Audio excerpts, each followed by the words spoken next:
Baik, bismillahirrahmanirrahim. Assalamualaikum warahmatullahi wabarakatuh. Waalaikumsalam warahmatullahi wabarakatuh. Nama saya Muhammad David Mansa. Di sini saya akan melakukan penyuluhan untuk memenuhi tugas gadar, perawatan gadar kritis. Nah, di sini saya sebagai penyuluh dan teman saya Selamat bermasa sebagai sasaran audiens itu. audiensnya. Nah, baik, kita mulai saja. Di sini saya membawakan materi tentang endotracheal tube dan ventilator. Langsung aja kepada Pak Salman. Assalamualaikum Pak Salman. Waalaikumsalam. Nah, di sini saya Muhammad Firmansyah Ya. dari mahasiswa Studi Jawa Barat. Saya ingin melakukan penyuluhan kepada Bapak mengenai endotracheal tube dan juga ventilator.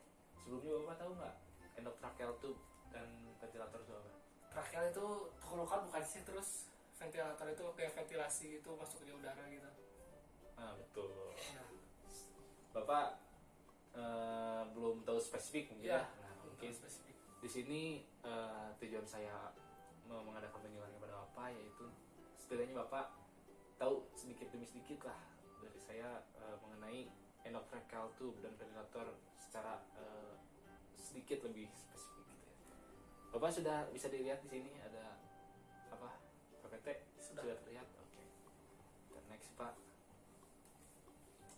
Nah, di sini ada intubasi endotracheal. Nah, intubasi endotracheal itu apa? Nah, itu intubasi endotracheal adalah suatu kegiatan atau suatu tindakan memasukkan alat bantu napas berupa tabung elastis ke dalam tenggorokan pasien melalui mulut ataupun hidung.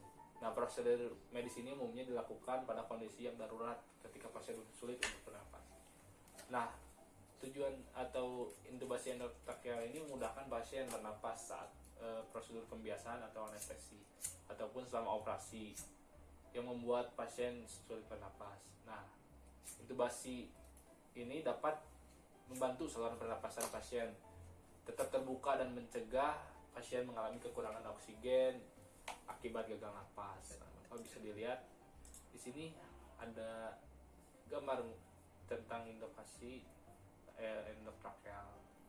Begini Pak, kalau cari rumah sakit, isi pipa dimasukkan ke dalam tenggorokan.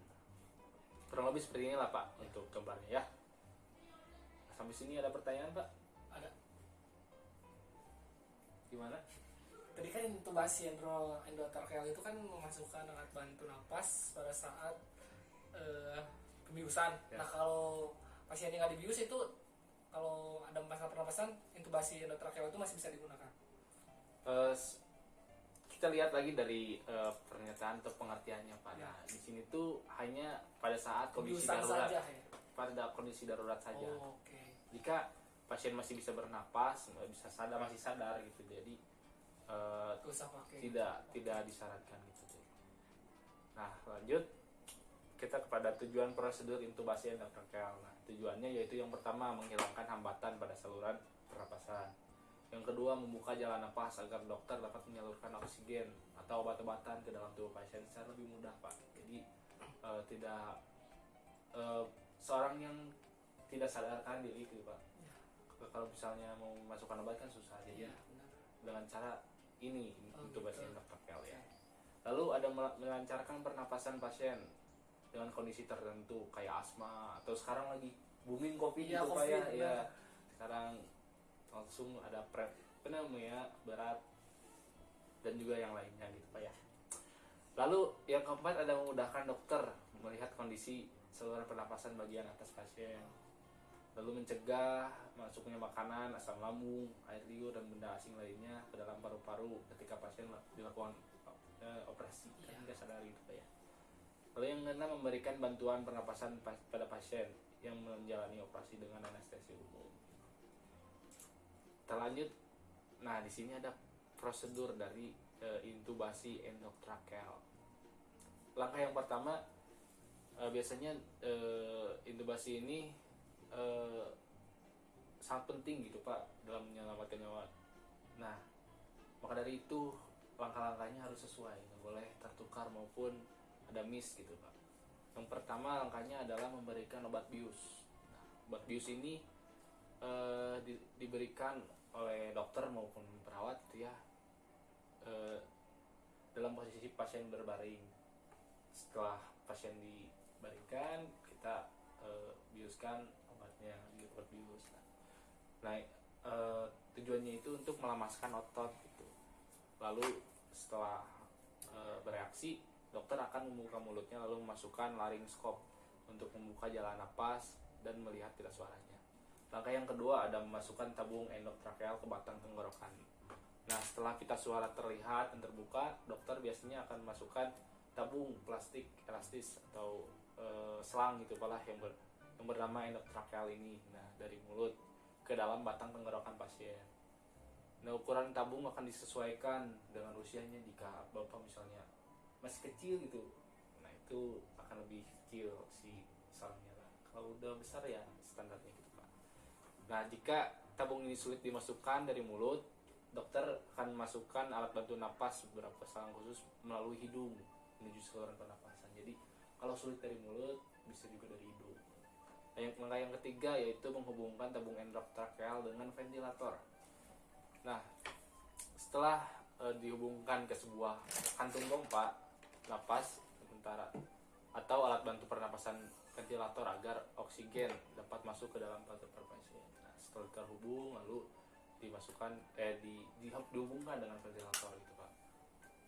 Nah, setelah prosedur intubasi dilakukan, dokter akan mengevaluasi akan apakah tabung pernapasan sudah terpasang dengan baik atau tidak gitu.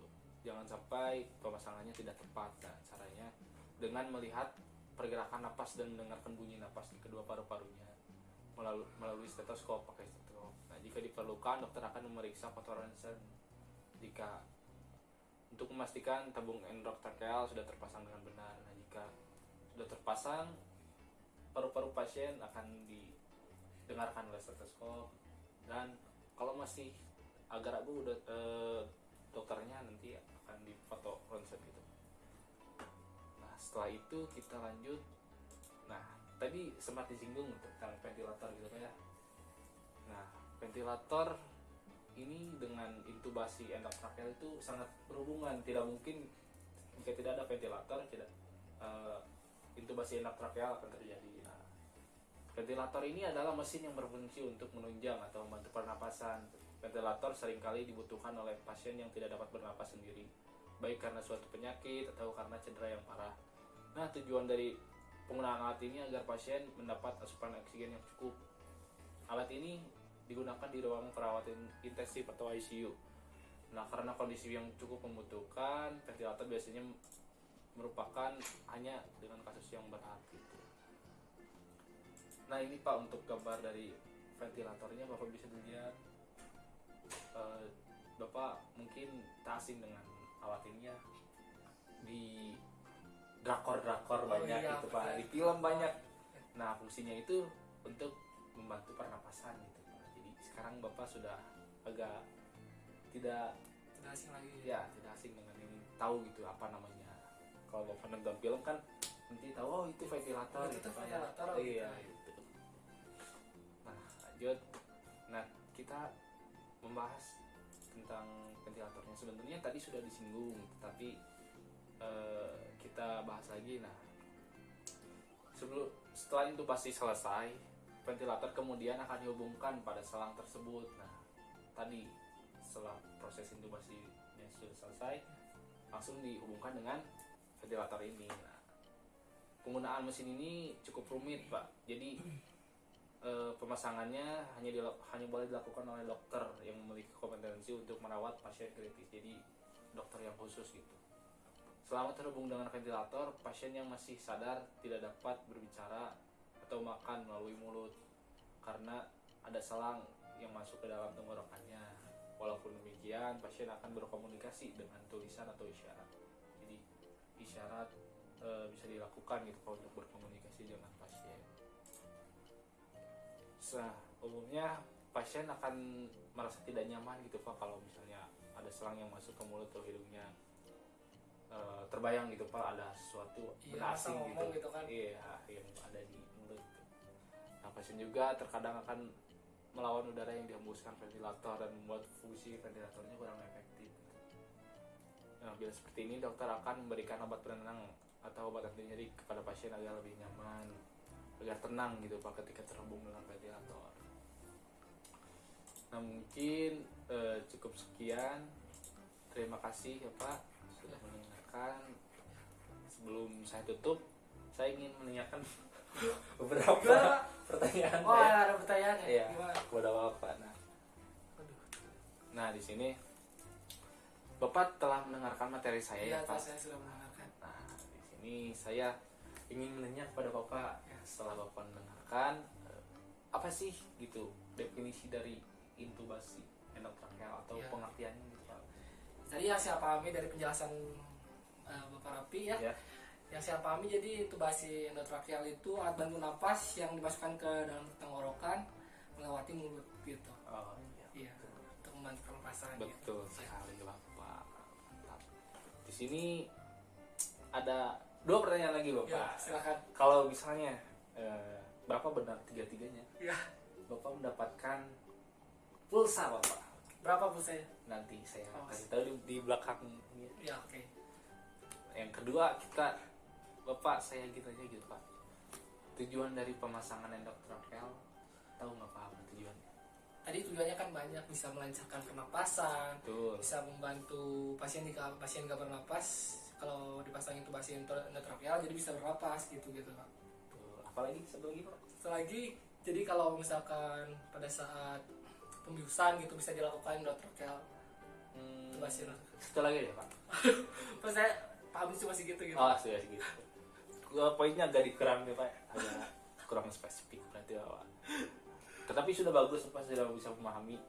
Oh, satu lagi deh Pak. Udah ditutup ya. Jadi saya nggak dapat Jadi pulsa nih. enggak, nanti dikurangi Oh, tuh. dikurangi Ya. pulsa. Bapak bisa menyebutkan kembali nggak tentang pengertian dari ventilator? Jadi ventilator itu mesin untuk alat bantu nafas, dimana kalau ada mesin itu jadi jika ada pasien yang nggak bisa bernafas bisa dibantu dengan ventilator itu gitu. Jadi menurut Bapak korelasinya apa dari ventilator? Nah, kolerasi tadi yang saya pahami gitu, kalau nggak ada ventilator otomatis kan endotrakeal ini intubasi endotrakeal ini nggak bisa jalan gitu. Soalnya kan percuma gitu intubasi endotrakeal dimasukin tapi ventilatornya nggak ada kan percuma gitu, pasien nggak bisa bernapas. Nah jadi yang membuat pasien bernapas ini ventilator yang disalurin oleh intubasi endotrakeal gitu. Oke, Pak. Terima kasih ya Pak. Nah mungkin di sini saya akan menyimpulkan Iya, sedikit Pak, ya, silakan. tentang intubasi endotrakeal ini merupakan